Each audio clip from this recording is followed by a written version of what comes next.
When you think of Christians in politics, what do you think of? Anti-abortion, anti-LGBT.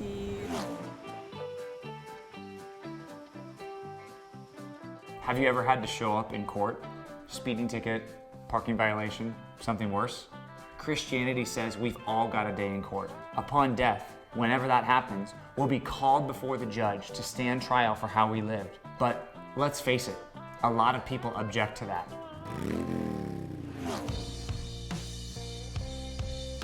Have you heard any objections that people give to say why they don't want to believe in Christianity? I think when it comes to Christianity, there are a lot of people that feel like it's too structured. I want to be able to do whatever I want to do, and I feel like Christianity doesn't give me the opportunity to do that, or I feel judged by it. What do you think some objections to Christianity are? I would say some objections are a lot of Christians appear like hypocritical, especially with like LGBTQ stuff, because that's stuff that's in the Bible. People like from an atheistic perspective, like they don't even believe in God at all. You might say, on the off chance I die and end up before the Christian God, I'll have plenty of legitimate objections to give him to explain my lack of belief. Well, today, on Road Trip to Truth, we're taking a look at some of those objections to Christianity to see if they're really as reliable as you think. When you think of Christians in politics, what do you think of?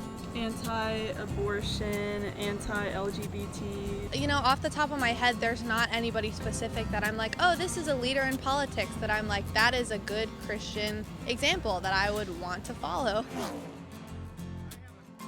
If anyone knows his stuff about these objections, it's Dr. Nathan Busenitz. He's an author and an expert in the history of the Christian faith. What do you think of the critique that Christians are not holding morality as the most important thing in a political candidate? Yeah, let me give you both a historical and a contemporary example. For the first 3 centuries of church history, the church was persecuted by Roman governors. That all changed in the year 313 with what's called the Edict of Milan, when Constantine, the Roman emperor of the West, had become a Christian, and he issued a peace treaty for Christians in the Roman Empire. And Christians celebrated the government of Constantine, not because they appreciated Constantine's personal character, but because for the first time in history, there was someone who protected and promoted Christian values rather than persecuting the church.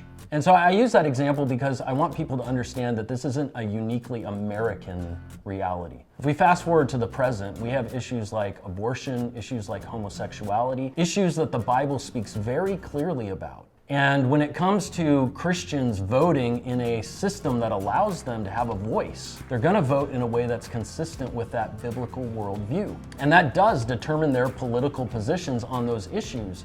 But that's because those issues aren't really political issues. They're not civil issues. They're moral issues. And God has a position on those issues, and He's expressed that in His Word.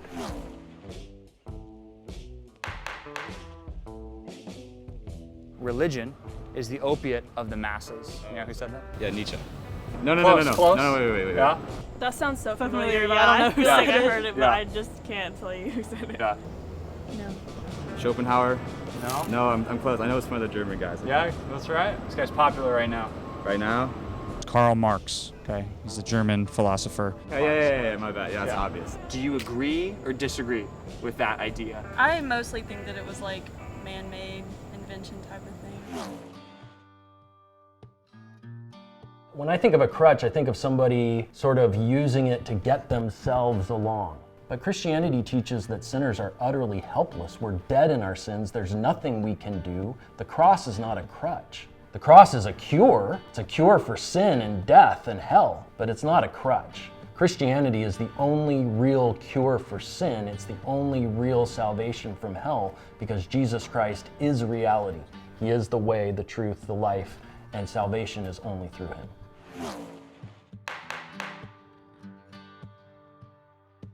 How many different Christian denominations can you think of? Lutheran, Presbyterian, non-denominational. Baptism. Okay.